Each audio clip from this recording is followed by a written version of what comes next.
दोस्तों नमस्कार। दोस्तों, आसमान में छाए इन काले बादलों को आज पढ़ने की कोशिश कीजिए। यह वह बादल हैं जो दिखाई दे रहे हैं, बरसेंगे या नहीं बरसेंगे कह नहीं सकते, लेकिन इस देश के भीतर में लोकतंत्र पर जो काले बादल छाए हैं, इस देश की संवैधानिक व्यवस्था पर जो काले बादल लगातार मंडरा रहे हैं, क्या उसका जरा सा भी एहसास हो पा रहा है? या जो एहसास कराने वाले संस्थान हैं, उन्होंने जब खामोशी बरत ली है, और खास तौर से संसद की खामोशी, सुप्रीम कोर्ट के भीतर हां ना करते हुए एक तरह की खामोशी ही है, और इस देश की राजनीतिक सत्ता भी किसी तरीके की कोई पहल करना नहीं चाह रही है, तो इन बादलों को आज कैसे पढ़ा जाए? इसी बात से पढ़ लीजिए कि इजराइल की कंपनी ने जिस जासूसी यंत्र को बनाया, और उस जासूसी यंत्र से जब फ्रांस के राष्ट्रपति उनकी भी जासूसी हो गई, तो हंगामा इतना मच गया कि इजराइल के डिफेंस मिनिस्टर का विमान जैसे ही पेरिस में लैंड करने के लिए उतरना शुरू हुआ, वैसे ही डिफेंस अधिकारी जो इजराइल के थे उस कंपनी के दरवाजे पर पहुंच गए, जो सरकारी कंपनी ही है, और उनके अधिकारियों से बातचीत करने लगे कि आपने जो जासूसी का यंत्र बनाया है, अगर उसका मिसयूज होता है तो जिम्मेदारी किसकी होगी, और अगर मिसयूज हो रहा है तो उन देशों के साथ आपने कैसे यंत्र को बेचा है, और किन किन देशों को उस यंत्र को बेचा गया है वह पूरी फहरिस्त दीजिए। भारत का नाम भी उसमें आता है, और साफ तौर पर एनएसओ, जो कि उस ऑर्गेनाइजेशन का नाम है जिसके जरिए यह पूरा का पूरा डील किया गया, उसके हिसाब से तकरीबन 40 देशों के 60 एजेंसियां हैं जिसको यह यंत्र दिया गया, और ये तमाम यंत्र जो हैं उन देशों की intelligence agency, law enforcement bodies और मिलिट्री को ही दिया गया है। अब सवाल है कि भारत के भीतर यह किस एजेंसी के पास पेगासस था?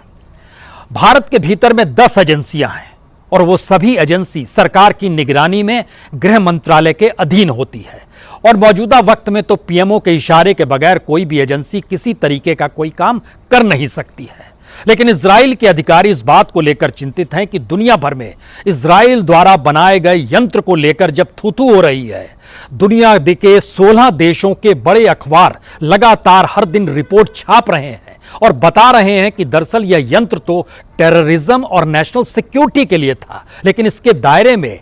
कैसे पत्रकार आ गए, कैसे पॉलिटिशियंस आ गए, कैसे कॉन्स्टिट्यूशनल इंस्टीट्यूशन से जुड़े ब्यूरोक्रेट्स आ गए,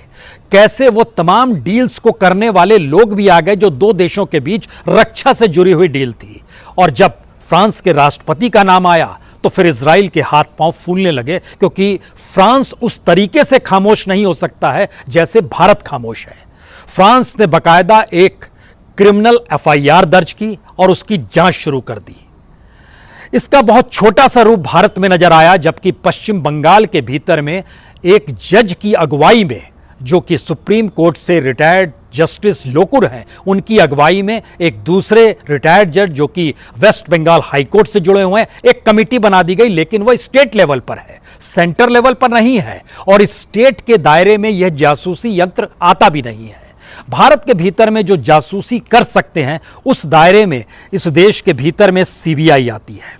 इस देश के भीतर में आईबी आती है, इस देश के भीतर में रॉ आता है, इस देश के भीतर में ईडी आती है, इन्फोर्समेंट डायरेक्टरेट आता है, इस देश के भीतर में सीबीडीटी आती है, इस देश के भीतर में डीआरआई आता है, इस देश के भीतर में एनआईए आता है, नेशनल इन्वेस्टिगेटिव एजेंसी, इस देश के भीतर में एनसीबी भी आता है,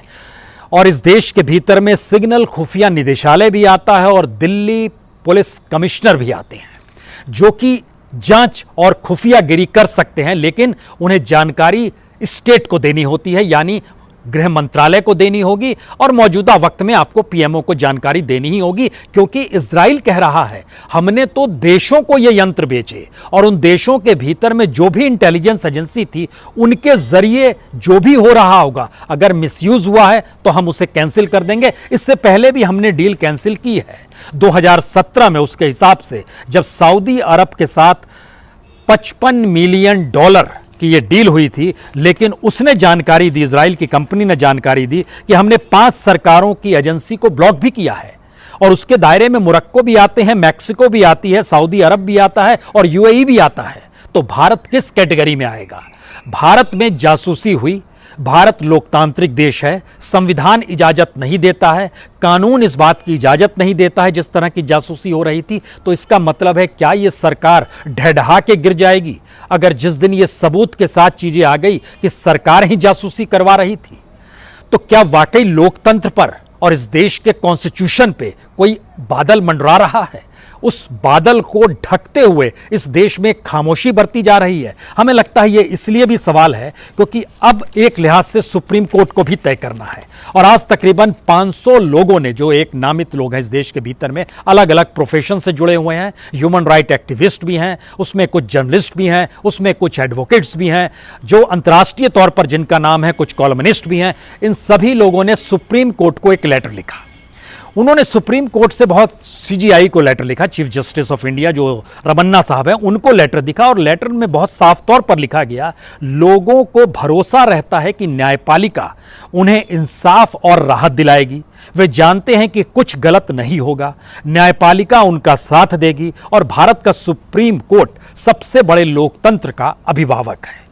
और अगर कॉन्स्टिट्यूशन को भी हम पलटें तो सुप्रीम कोर्ट के पास ये पावर है, वो सेंटर को नोटिस दे सकता है। जानकारी हासिल करने के लिए अगर सेंटर खामोशी बरतती है तो वो कोई एक जांच कमेटी भी बना सकता है, और नोटिस देने के ठीक समानांतर जांच कमेटी में किसी जस्टिस को रख के वह कानूनी तौर पर कार्रवाई करने की परिस्थितियों को भी ला सकता है। यानी मुश्किल सीधे सीधे एक वक्त ऐसी स्थिति भी आ सकती है कि राष्ट्रपति के कोर्ट में यह पूरा मामला चला जाए, यानी राष्ट्रपति के हिस्से में चला जाए कि आप निर्णय लीजिए। अगर कोई स्टेट अपने तौर पर गलत तरीके से इस देश में काम कर रहा हो, जो कॉन्स्टिट्यूशन के खिलाफ हो, जो डेमोक्रेसी के खिलाफ हो, क्योंकि इस लेटर में एक बात और लिखी गई है कि हम उम्मीद करते हैं कि आपका कार्यालय बिना समय गंवाए इस मामले का संज्ञान लेगा और हमारे अधिकारों और स्वतंत्रता के संरक्षण के लिए सवालों के तयशुदा वक्त के भीतर जो जवाब मांगे गए हैं, जवाब 3 है। खरीदा किसने, पेमेंट कितना दिया गया, और खरीदने का उद्देश्य क्या था? ये 3 सवालों के जवाब चाहिए। और इन 3 सवालों में क्या सरकार की सांस अटकी हुई है? क्योंकि सरकार अगर बताएगी हमने खरीदा था, जाहिर है इजराइल कह रहा है हमने तो सरकार को बेचा है। अगर ये कहेगी पेमेंट हमने दिया है, पेमेंट आप ही देंगे जब आप ले रहे हैं। लेकिन सवाल है उद्देश्य क्या था? क्योंकि जिस उद्देश्य से इसको बेचा गया, जिस प्रोडक्ट को, उस उद्देश्य से हटकर अगर किया जा रहा है तो इजराइल कहता है हम उस कंट्री को ब्लॉक करते हैं। और इजराइल के साथ भारत के संबंध मोदी काल में कितने प्रगाढ़ हैं ये कोई छुपा हुआ नहीं है। लेकिन इजराइल में सत्ता बदल गई है, अब वहां पर नेतन्याहू नहीं है। सत्ता बदली है तो दोस्ती का मिजाज भी बदला होगा, और अंतर्राष्ट्रीय तौर पर जब यह मामला उठ चुका है तो इजराइल बहुत धीरे धीरे पग उठाएगा और एक तरीके से भारत के साथ आकर खड़ा हो जाए इस मामले को लेकर। ऐसा भी नहीं है, क्योंकि जो आज लेटर भेजा गया उसके बाद सुप्रीम कोर्ट ने एक डिसीजन लिया कि जो जर्नलिस्टों के लेटर आए हैं, जर्नलिस्टों ने जो एक दाखिल की है अपनी अर्जी की जांच की जाए तो हम अगले हफ्ते जांच करेंगे, यानी सुप्रीम कोर्ट ने कह दिया। लेकिन इस पत्र के आखिरी हिस्से को पढ़िए, उसमें बहुत साफ तौर पर लिखा गया है कि पेगासस प्रोजेक्ट और वो बातें अब तक जो सार्वजनिक हुई है वह संवैधानिक प्राधिकरणों की साख को लेकर चिंता पैदा करती है, और इसमें सुप्रीम कोर्ट की आजादी भी शामिल है। क्योंकि सुप्रीम कोर्ट में जिस वक्त चीफ जस्टिस रंजन गोगोई थे, उस वक्त जिस सेक्सुअल हरासमेंट का मसला जिस महिला के साथ जुड़ा था, उनसे जुड़े हुए टेलीफोन 11 फोन जो हैं, उसमें 2 सुप्रीम कोर्ट में काम करने वाले लोग भी हैं, उनके फोन टैप हो रहे थे। यानी सुप्रीम कोर्ट भी बचा नहीं है। ये सीधे सीधे एक लिहाज से भारत की राजनीतिक सत्ता पर अगर इन बादलों को हटा दिया जाए जिसे लगातार ढका गया है, तो फिर इस देश की सत्ता क्या भरभरा कर गिर जाएगी। क्योंकि 2 ही सवाल उसके बाद होंगे, या तो आप इस देश के भीतर में इमरजेंसी लगा दीजिए, या फिर इस देश के भीतर में बता दीजिए कि हम तानाशाह हो गए हैं, हम जैसे मन चाहे वैसे करेंगे। लेकिन सवाल है, इस देश की सरकार संविधान की शपथ लेकर आई है, अभी भी वह संसद को लोकतंत्र का मंदिर कहने से हिचकती नहीं है, और संसद की गरिमा शब्द का बार बार उपयोग भी करती है। लेकिन सवाल अब उसके आगे का है, क्योंकि फ्रेंच प्रेसिडेंट ने जब अपने यहाँ के डिफेंस मिनिस्टर से इस बात का जिक्र किया और कहा कि किसी भी हालत में अब इसकी जांच होनी चाहिए, तो इजराइल के डिफेंस मिनिस्टर आज जैसे ही पेरिस पहुंचे, वैसे ही वहाँ के डिफेंस अधिकारी जो इजराइल के थे वह एनएसओ के दफ्तर पहुंचे, और उनके पास जो जानकारी निकल कर आ रही है, उनके पास गार्जियन जो कि ब्रिटेन से निकलता है, वाशिंगटन पोस्ट जो कि अमेरिका से निकलता है, लिमैंडो जो कि फ्रांस से निकलता है, जर्मनी का अखबार, इजराइल के भी एक अखबार ने इसका जिक्र किया है, हंगरी के अखबार का भी जिक्र है। यानी 16 इंटरनेशनल मीडिया ने जिन बातों का जिक्र किया है, उन बातों की पूरी फहरिस्त उन अधिकारियों के पास थी और उन्होंने एनएसओ के अधिकारियों से पूछा ये क्या वायलेशन किया गया है और वायलेशन किसने किया है, और जिसने किया है क्या इसको हम लोग तुरंत बताने की स्थिति में आएंगे या उनको सिर्फ आप ब्लॉक करेंगे, कौन सी स्थिति है। तो उन्होंने जानकारी दी इससे पहले हमने किन किन को ब्लॉक किया गया है। यहां पर सवाल है कि भारत के भीतर में पेगासस हायर किया गया, यह किसी से छुपा नहीं है। कोई प्राइवेट एजेंसी हायर कर नहीं सकती है कितना भी पैसा दे दे, क्योंकि इजराइल के इस एनएसओ कंपनी ने अपने उसमें कोड कंडक्ट में लिख रखा है कि वो सरकारों को ही देगी। तो ये बहुत साफ है। अब सवाल था कितने पैसे का। 409 करोड़ यानी 55 मिलियन डॉलर का मतलब होता है 409 करोड़ में सऊदी अरब ने 2017 में खरीदा था। भारत ने भी कमोवेश उसी पीरियड में लिया है, क्योंकि 2017 से यह पूरी की पूरी जासूसी शुरू होती है। सवाल यह था कि भारत जैसे देश में इसकी कीमत इसलिए ज़्यादा होगी क्योंकि एक दूसरे देश का जिक्र जब सऊदी अरब के साथ साथ जब मैक्सिको का जिक्र आया और मोरक्को का जिक्र आया, खासतौर से मैक्सिको में भी जो पब्लिक एजेंसी है उनको दिया गया था और मोरक्को के ऊपर भी वहाँ पर सरकार बचाने गिराने का जब खेल शुरू हुआ था तो उन पर पाबंदी लगा दी गई कि हम आप पर पाबंदी लगा रहे हैं और हम आपको ब्लॉक कर रहे हैं। उनकी जो जांच की स्थिति आई थी वो तकरीबन डबल थी, यानी लगभग 800 करोड़ के लगभग स्थिति बनती है, यानी लगभग 100 बिलियन डॉलर से ज़्यादा की स्थिति थी उनके साथ जुड़ी हुई। अब सवाल यह है कि भारत में 121 लोगों को टारगेट किया गया, लगभग 1400 मोबाइल लिस्टेड हैं जिनको किया गया, और भारत के भीतर में जो अलग अलग एजेंसियां जिनको पावर है उसके दायरे में जिन लोगों को किया गया वो कोई नहीं आता है। सीबीआई का पद छोड़ने वाले, सीबीआई डायरेक्टर का पद छोड़ने वाले आलोक वर्मा, उनकी अगले दिन से शुरुआत हो जाती है।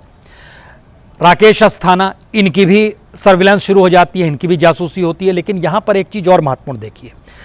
सर्विलांस जिनकी हो रही थी वही मौजूदा वक्त में दिल्ली के पुलिस कमिश्नर बना दिए गए, और दिल्ली के पुलिस कमिश्नर के पास इस बात के अधिकार हैं कि वह जासूसी करवा सकते हैं। उसकी जानकारी उन्हें होम मिनिस्ट्री को देनी होगी। होम मिनिस्ट्री किसके पास है? अमित शाह होम मिनिस्टर हैं।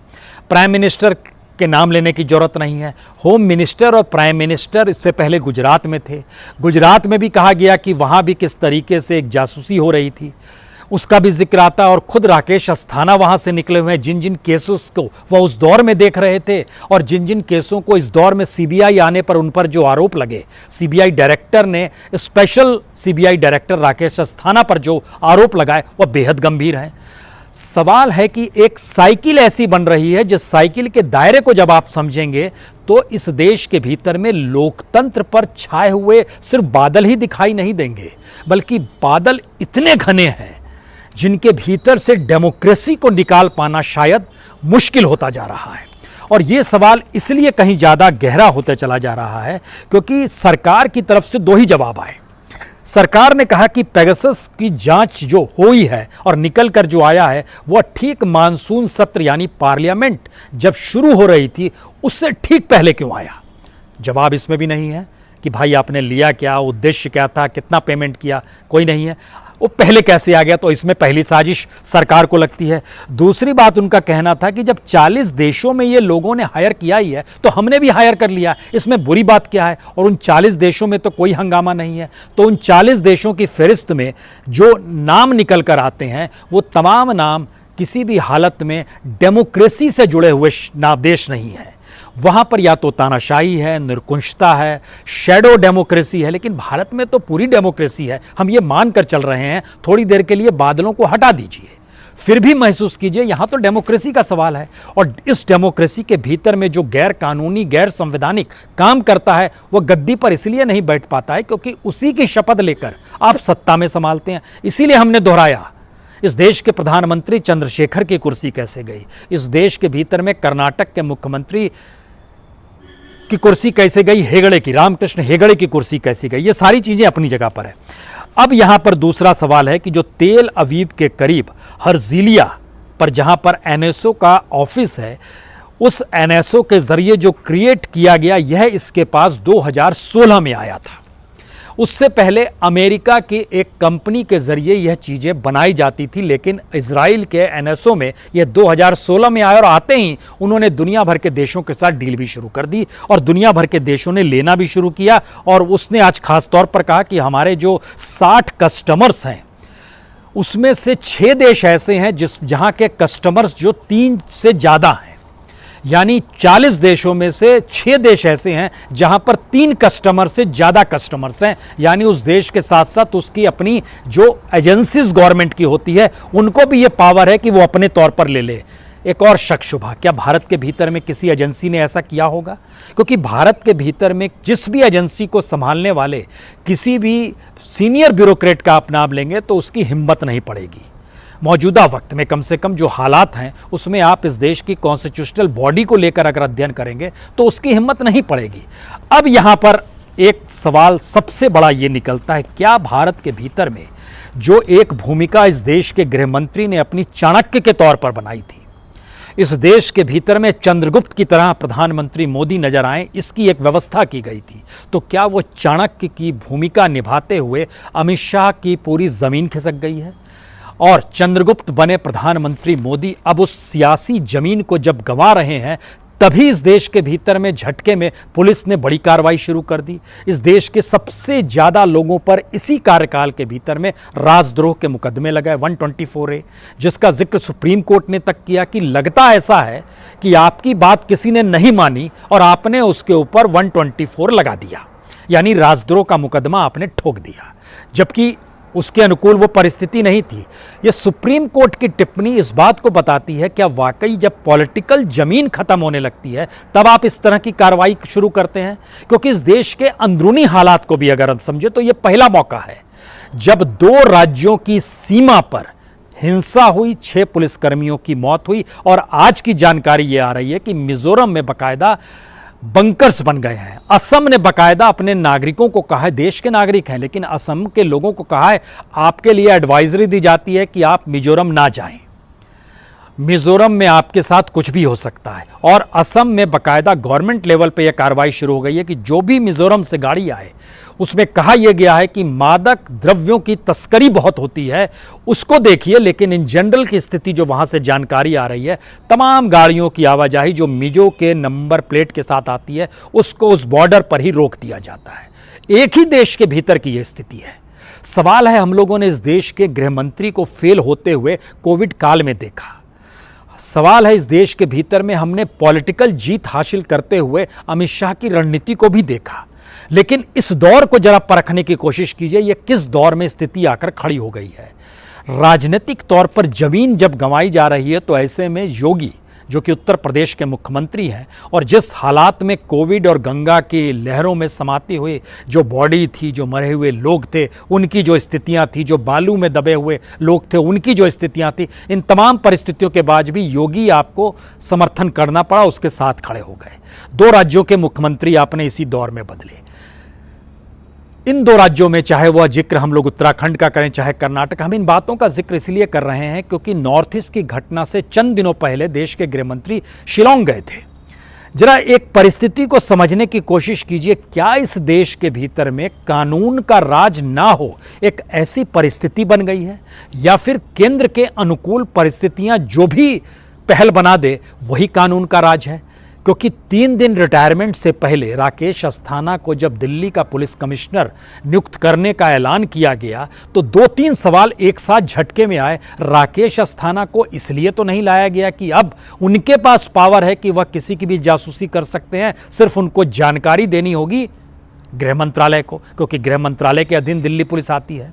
वो जासूसी करवा सकते हैं, कर सकते हैं। जबकि उन्हीं की जासूसी हो रही थी 2018 के दिसंबर के बाद से, जब उनको सीबीआई के स्पेशल डायरेक्टर पद को छोड़ना पड़ा था। लेकिन उससे ठीक पहले उन पर जो चार्जेस लगवाने का जिक्र था सीबीआई डायरेक्टर का, वह क्रिमिनल चार्जेस थे। अंतर्राष्ट्रीय तौर पर भारत को लेकर जो सवाल उठ रहे हैं वो 4 सवाल सबसे महत्वपूर्ण हैं। पहला सवाल यही है कि भारत के भीतर जो जासूसी हुई और उसके दायरे में जब विपक्ष के नेता राहुल गांधी भी आ गए और उस पीरियड में आए जिस पीरियड में वह इस देश के प्रधानमंत्री पद के दावेदार का चुनाव लड़ रहे थे, 2019 लोकसभा चुनाव, विपक्ष में और कांग्रेस के नेता के तौर पर वही सामने थे। उस समय उनकी जासूसी हुई। दूसरी बड़ी बात हुई कि 2 राज्यों में जो सरकारें गिर रही थी, खास तौर से उसमें मध्य प्रदेश और कर्नाटक का जिक्र है, तो कर्नाटक के जो प्लेयर्स थे उस दौर में भी उनकी जासूसी हो रही थी। और सबसे बड़ी बात यह है कि जो सीबीआई के अधिकारी, जो रॉ के रिटायर्ड अधिकारी, जो तमाम ब्यूरोक्रेट्स इस दौर में निकल कर आते हैं, अगर उनकी जांच हो रही थी तो भारत के भीतर में कॉन्स्टिट्यूशन क्या इस बात की इजाज़त देता है, और अगर इजाज़त नहीं देता है तो सरकार की तरफ से क्या पहल होगी।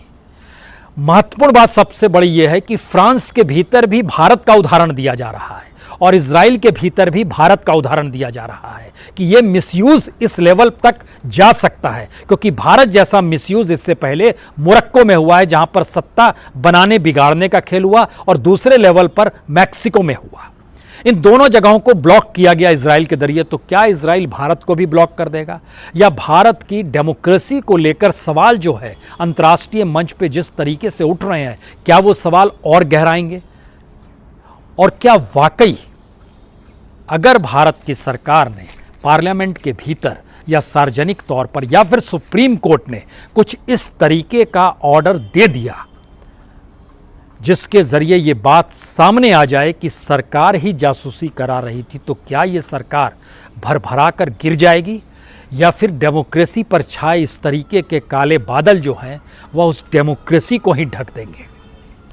ये सारे सवाल हैं और इन सवालों का जवाब पार्लियामेंट से मिलेगा कहना मुश्किल है, सुप्रीम कोर्ट से मिलेगा उम्मीद रख सकते हैं, लेकिन सरकार कुछ कहेगी इसको लेकर कोई उम्मीद ना कीजिए, क्योंकि पहले दिन से सरकार की तरफ से 2 ही बातें की गई है, ये पूरा मामला फेक है या फिर इसकी पूरी क्रेडिबिलिटी कुछ भी नहीं है। यही 2 बातों का जिक्र किया गया है। जनता के सामने आसमान है, उस पर छाए बादल हैं, लोकतंत्र में जीने की ताकत है, संविधान इस देश में लागू है। इन तमाम परिस्थितियों के बीच खड़े होकर सिर्फ और सिर्फ सोचना शुरू कीजिए, क्या वाकई ऐसा तो नहीं हो रहा है कि इस देश के भीतर में चाणक्य का रंग धूमिल पड़ गया, चंद्रगुप्त की राजनीतिक जमीन खिसक रही है, या फिर हमारे संविधान को सत्ता ने अपने अनुकूल परिभाषित करना शुरू कर दिया है, इसीलिए लोकतंत्र के पाए सिर्फ और सिर्फ रायसीना हिल्स पर नजर आते हैं, जहां के लोकतंत्र का मतलब तानाशाही तो नहीं है। बहुत बहुत शुक्रिया, बहुत बहुत शुक्रिया।